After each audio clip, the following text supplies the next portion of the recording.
Mga kandoy, ito, pinipicture ko ito.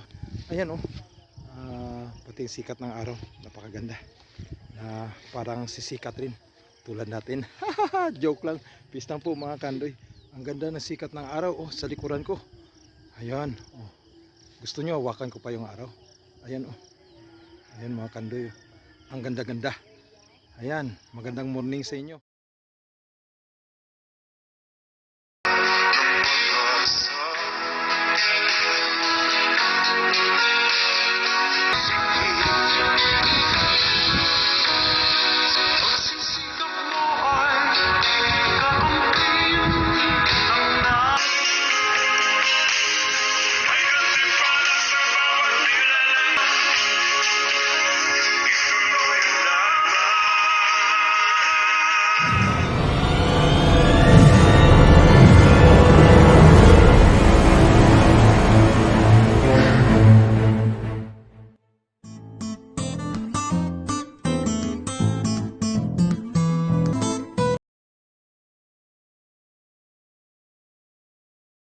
Mga kandoy, yeah!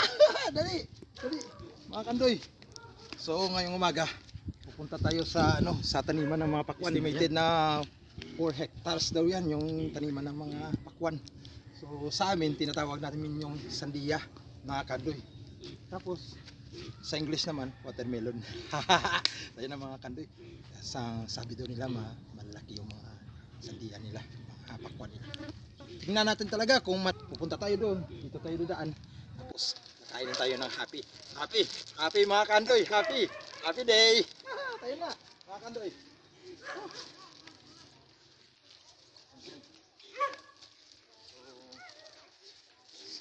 Shout out pala kay Kuya Kadong. Si Kuya Kadong yung ating photographer ngayon. Pagkatapos yung mga subscriber natin noon, nasa una nating view. Salamat sa inyo. Tuloy ang suporta sa ating vlog. Mga kandoy, ayan na, malapit-lapit na. So yan, kung makikita natin, yan ang mga nag-green na yan, yan ang taniman ng mga pakwan. Dito lang yan makita mga kandoy, dito sa Mabuyong, dito sa ating barangay, isa sa barangay sa Ninii, sa probinsya ng Antique. No? Ito isa sa mga magandang site natin ngayong umaga, mga kandoy. So yan, medyo mainit na, pero tingnan natin kung anong magagawa natin dyan mamaya. Isa sa mga hindi dapat gawin ng mga taong bumibisita dito mga kandoy sa ating taniman, yung pagka-cross natin, hindi tayo mag-cross. So ang lang, ang tao lang dapat makaapak yan yung mga nag-aalaga lang talaga. Kasi meron tayong mga sabi-sabi, mga pamahiin. Kuminsan hindi naman wala namang may mawawala sa atin mga kandoy. So yan. Tingnan nyo mga kandoy, ito oh. Yan, may mga na tayo dyan. So ang characteristics daw ng mga watermelon natin, dito yan sa bulaklak. So kung maraming bulaklak, parang malaki ang chance ng maparami din ang bunga ng ating watermelon. Ano mga kandoy, ayan, kung makikita nyo, yung tubig na to, ito oh, ayan, nagsusupply sa kanila ng kasi dito sa amin mahirap yung yung water source. Oh, lalo na kung summer, wala kaming tubig dito. Kaya yung ginawa ng ng management siguro at ng kagiya ng management sila, sila kuya, yung ginagawa nila, lagyan nila ng hose, no? Hanggang doon yun. Yan, yung ilog yan. Pero sabi daw sa akin ni Boss Bobby, medyo kinukuha pa doon sa malayo, doon pa sa ibang river pa. Ayan. Ayan sila mga kandoy oh. Masaya silang nag-alaga. Bunga sir. Oo, tingnan natin oh, malaki na oh. Oh. Pero wag muna kayong maglalaway mga kandoy, hindi pa yan. Sa tag-init, masarap ang pakwan. Yan siguro masarap yung libre. Around mga kuya, mga pinakadlaw ni kuya. Mga pinakadlaw, pag maka-harvest kita kang sandiya, mga 2 weeks na lang. So mga 2 weeks time, mabasi maka-harvest kita. Pero kung mag-start hasta sa may hipo na mga pinakadlaw, mga pinakabulan, 25. Mga 25 days. Na pagpamulak niya. So 25 days pagpamulak no ano ang ma-pollinate. So magkaroon siya ng ano ng bunga. So mga kandoy sa mga hindi pa hindi pa nakasaksi at hindi pa nakakita, sila ito yung ating mga inspirasyon, no? Kung wala sila, hindi na rin tayo makakain ng mga sandiya o di kayo mga pakwan. So, hinahangaan ko yung mga taong ito. No? Ayan. Kasi minsan ang maliit ako, isa rin, nagtatanim din kami ng pakwan. Pero ngayon, mas updated na ito eh. O ayan, no? Malalaki na talaga. Hirap na hirap ako mga kandoy. Parang gusto ko ng lubos din na kainin. Pero hindi pa pwede. Ayan, no? So, ang ginagawa nila, nilagyan nila ng kanal. Ayan. Ito pinapadaan yung tubig para maabot kasi tingnan nyo mga kandoy, oh. Ang lapad niyan, ang layo niyan mga kandoy, sensitive yan. Minsan kinakausap yan nila. Yan si kuya, ano mo yan naman si kuya dyan, oh, kabila. Ano, yan, so si kuya yan, kailangan talaga happy tayo tulad nito, oh. Happy. Hindi ito advertisement mga kandoy. Happy lang para mas mapaganda ang mga pamumuhay at ang ating mga ginagawa sa araw-araw. So ako, kahit na mainit mga kandoy, tingnan nyo yung mukha ko, happy pa rin. Hindi ba mukha sim na? Kita mo yung malaki na yan, yun, nakita mo doon. Ayan, malaki talaga. Ayan. Siguro estimated ko yan mga kandoy, mga tatakbo na yan sa 7 to 8 kilos mga kandoy. 7 to 8. Ayan. Dito sa malapit sa atin meron naman. Pero meron ako na-observe mga kandoy. Ang ganda dito kasi medyo ang bunga niya isa-isa yung bawat vine, no? So talagang malagaan niya.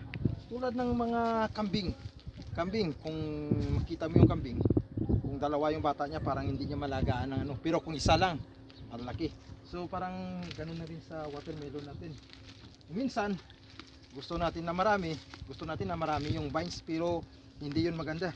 Ang maganda daw sabi ni Kuya Jun sa akin na sa isang vine dalawa, isa lang yung bunga para mas malaki ang output. Mayari na kami sa diya. Ito yung mga security guard natin sa gabi. Tingnan nyo, oh. Ayan, Billy alert. Alert, andoy siya. Mga kandoy. Ang mga kandoy. Alert kayo dyan. Dahan lang mga kandoy. Ayan na siya. Ayan. Yung isang security natin, talaga naman, oh. Talaga naman. Okay na mga kandoy. Ayan na.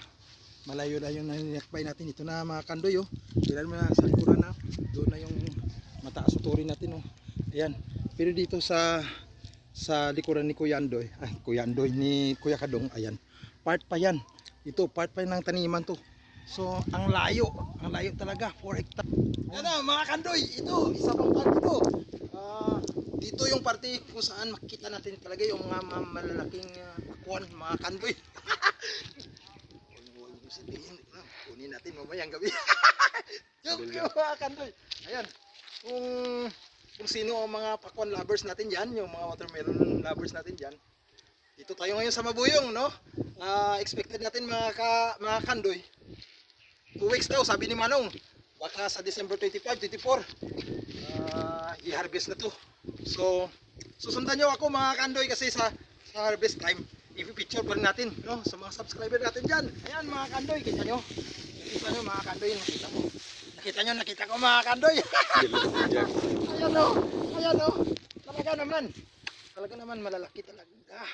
Saan ba ang daanan? Mamayang gabi, Kuya Kadong. Is. Joke lang. Ayan. So mga kandoy, ako, parang maganda ito kasi malaki sila. Ayan o, picture mo Kuya Kadong. Ayan, kita mo yan sa laki yan. Talaga o.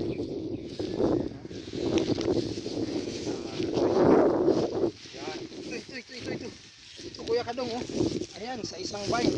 Dalawa sila. Ayan oh. Malalaki talaga. Ayan. Doon pa, doon pa. Doon pa Kuya Kadong. Ayan oh. Ayun, lalaki na oh. Ayan. Tingnan nyo. Picture mo yung mga malalaki Kuya Kadong. Dito ka, dito ka. Dito sa gitya. Ayan oh. Kasi iniiwas-iwasan natin mga kandoy na maapakan natin yung ano, yung pasensya na hindi masyadong focus ng ating video ngayon kasi iniiwas-iwasan natin yung ano, yung mga balagon, yung mga ano niya, yung mga dulo niya kasi sensitive yan. Yung panin na to, very sensitive. Ano, sa next natin na view, tingnan natin kung paano na kunin ito yung mag-harvest tayo dito 20, I guess mga 25 siguro, 26 yun, na December. So maaga pa Masko para sa gustong kumain. Naglalaway na kayo dyan, no? Kami tigang na dito. Bye bye mga kandoy, hanggang sa muli.